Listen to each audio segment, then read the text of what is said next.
Assam Chief Minister Himanta Biswa Sarma, during his visit to West Bengal on Sunday, launched a scathing, strong attack on the left and liberal sections of society, stating that they pose the greatest threat to Hindus.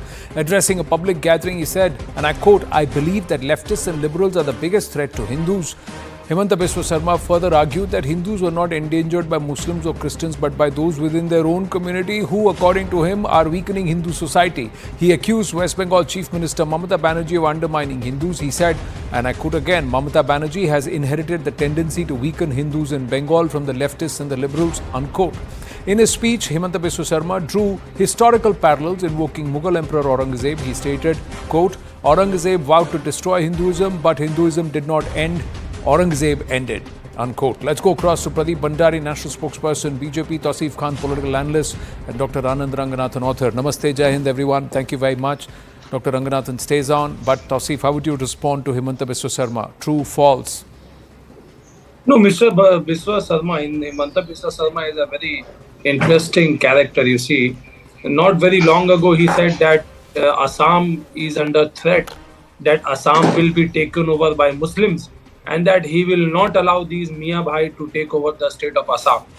So he may, in different season, he makes different, statements, but nothing relevant to what he should be answering. Like the serious charge that is still he faces of corruption against him, the charge which was even published by BJP before he joined BJP when he was in Congress. All the corruption charges he still faces. He's not been acquitted of the charges, and he's not answering that. Anything related to Assam, he's not interested in talking. He is talking about West Bengal, he is talking about Mamata Banerjee, but are we really surprised? No. Even before the independence, Mahatma Gandhi was also attacked by the radicals. In fact, Mahatma Gandhi was assassinated by radicals, Nathuram Godse. So the divide continues. On one side, you have leaders who are secular leaders, who believe in the upholding the rule of law, who believe in following the constitution, and who believe in keeping the democracy alive. And on the other hand, there are people who think that a certain person like Mahatma Gandhi was a threat to Hindus. Therefore, now Mamata Banerjee is a threat to Hindus. So then they decided to eliminate Mahatma Gandhi. Now perhaps Himanta Biswa Sarma should clarify how and what are his programs, in which kind of people he are in touch with, and what are their programs to eliminate Mamata Banerjee. When are they going to attack her? When are they going to shoot her and kill her like they assassinated Mahatma Gandhi? Right now, the threat to the Trinamool comes from the SFI and the left, given what is happening in Jadavpur University. But Pradeep Bhandari, respond. Well, Anand, at the outset, I stand with the students who have been crushed by Mamata Banerjee's oppressive regime in Jadavpur. Let me begin my argument. It is laughable and ironical that you see the Trinamool Congress spokesperson comparing Mahatma Gandhi with Mamata Banerjee.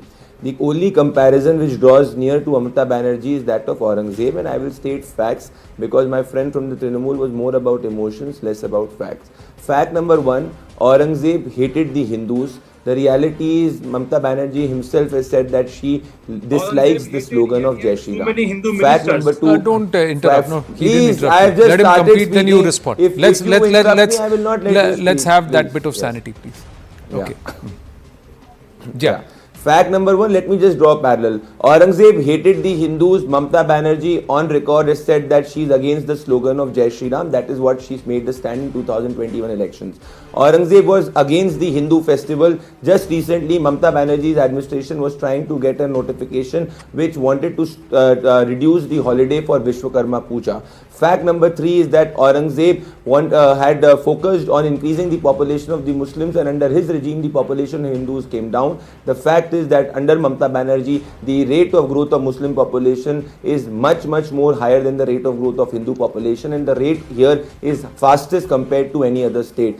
Fact number three is that Mamata Banerjee abuses Sanatan, and Aurangzeb also abused Sanatan in temples. Mamata Banerjee is called Mahakum as Mrityukum. Mamata Banerjee in the past has also not been in favor of Ayodhya Prabhu Sri Ram's Mandir. So if you look at all these four parallels, there is a clear, not a distinction, but a similarity between both the leaders, how they operate. Now, what Himanta Biswa Sarma has said, he said that the threat is not from Hindus or Muslims, but it is from largely these infiltrators that Mamata Banerjee tries to back for her vote bank politics, and it is a threat to national security, in particular in Bengal. For instance, in Malda, the Muslim population in 1951 was 36%, now it has jumped to more than 50%. In Murshidabad, it was 50%, now it has jumped to 66% plus, and all these places are where infiltration has seen a spike. So what Himanta Biswa Sarma is speaking about, he's speaking about national security, and he's also speaking about a very basic principle that democracy's destiny is demography. Democracy's destiny is demography. Dr. Ranganathan? No, Himanta Biswa Sarma is absolutely right. And by the way, one of the panelists admiring Mahatma Gandhi. Well, no wonder, because it was Mahatma Gandhi who said, quote, even if Muslims want to kill all Hindus, we should face death bravely. And if they establish their rule after killing Hindus, we would be ushering in a new world, unquote. Look, the fact is, let me be blunt about this. All these people hate Hinduism, but they cannot attack it directly. And so they have created this diversionary trope called Hindutva that they now abuse freely. They ignore that Hindutva means the Indian culture and not merely the Hindu religion, quote unquote. This is not me saying it, Anand. This was the famous conclusion of the Supreme Court back in 1995, packed with judges with left, liberal and centrist predilection, with the judgment written by none other than the liberal hero Justice J.S. Verma. But here is the thing. Even if you do not believe the Supreme Court that Hindutva is the Twa or essence of Hinduism, as Himanta Biswa Sarma says, and means the Indian culture, and prescribe to it a political or social motive, even then, Hindutva is not supremacist, but rather a defensive force to counter-attack on Hinduism. Islamists, Darbaris, as well as their Chauthi-fail leftist chums never tire of drawing a false equivalence of Hindutva with Taliban, claiming there's nothing wrong with Islam or Hinduism, but everything wrong with Taliban and Hindutva. This is merely to cushion Islamic fundamentalism, Anand, because they know very well that the Taliban are only following Islamic fundamentals. Stopping the Taliban from following what is written in the Holy Book is like preventing me from following what is written in Darwin's Origin of Species. We are just the medium. How are we guilty or radical or extremist? The Taliban are only following the Sharia and the word of Allah on how a woman should dress, 24:31, 33:59, 7:26, on how a wife should behave, 4:34, or when a woman can be flogged, 24:212, or what should be done with non-believers, 4:56. Tell me, is it Hindutva that calls non-believers the worst of creatures? Is it Hindutva that forbids marrying them? Is it Hindutva that recommends conditional wife beating? Were they believers of Hindutva who blew up Bamiyan Buddhas? Is Hindutva responsible for 31,221 major terror attacks since 2001? Just because you are embarrassed by the violence, misogyny and bigotry commanded by the Holy Book, you bring in a false equivalence to deride Hindutva? So here is an open challenge, just 30 seconds for all those who hate Hindutva. List just 5 principles, diktats, commandments that you hate in Hindutva that are not already there in Islam. Just 5. And if you can't, then will you declare that you will henceforth hate Islam as much as you deride Hindutva? Hai dam, 5 chodo, 3 hi bata do. And as for these leftists, Anand, I'm afraid there is as much intellect in them as there is MDH garam masala in authentic sambar.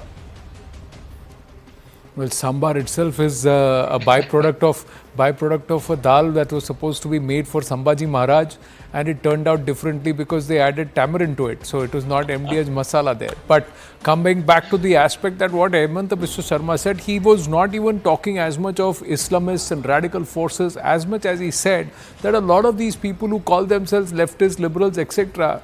are at the end of the day practicing Hindus. And Pradeep Bhandari, he just echoed a truism that the doors of our forts and the doors of our temples opened from the inside, always. And that's what he's saying. So is that not a reflection on the Hindu society or those who are supposed to be practicing Hinduness or Hindutva, the Hindu way of life, that they themselves have been delinked? So it's a reflection on Himanta Biswa Sarma and the last decade, 11 years of BJP rule also across the country. Why only Mamata Banerjee? No, I believe it's a slap in the face of the Jaichans of the modern era. The Jaichans of the modern era who called Sanatan dengue malaria 8. The Jaichans of the modern era who are quote unquote Chunavi Hindus, call themselves Janeudari Brahmins and have not visited Prayagraj Mahakumbh and have also not visited Prabhu Shri Ram's Mandir in Ayodhya. The Jaichans of the modern time who wanted to get the communal violence bill where the aggressor will always be the Hindu. The Jaichans of the modern time who said that Congress is a Muslim party. The Jaichans of the modern time who go to iftar but have problem with the Prime Minister going to a temple. The Jaichans of the modern time who, like historically, had supported Aurangzeb in order to Aurangzeb in battles, are now trying to support anti-India forces just because they want to divide the Hindu society. These Jaichans want to divide the Hindus on caste lines, but they will not speak about caste in other religions. So it is a slap in the face and a comment on the face of the modern Jaichans who will look like Hindus but will act against Sanatan. Tausif? Anand, can One second. Let Tausif speak and come back to you. Final word with you, Dr. Ranganath. Yes. Tausif. You're on mute, Tausif. You see, it is very important that we talk about the Nathuram Godse of today's era, in the modern era. Who are these Nathuram Godse who instill this feeling of hatred against the people who call themselves secular, who practice the secular What is values, calling Mahakumbh as just in line with what Gandhi did. Just what we see today is just how people opposed Mahatma Gandhi and shot him. Today, people are opposing any political leader who talks about secularism, who talks about the constitution, and who talks about keeping the democracy alive in this country. Right. And therefore, we are not very far when we might see that an attack is made on Mamata Banerjee, because the line that Pradeep Bhandari is taking, he is saying the same things that was said against Mahatma Gandhi, and which resulted in his assassination. I think it's quite rich. It's quite very rich. Dangerous. It's quite rich and ambitious there. Although you're entitled to your opinion, I have to wind up. But 10 seconds to Dr. Ranganathan. All right, no, we don't have time, so we'll park those 10 seconds for the next time we have that conversation. We take this conversation forward. Thank you very much to all our viewers and to all our panelists. We're going to take a short break. Brass tacks after the break.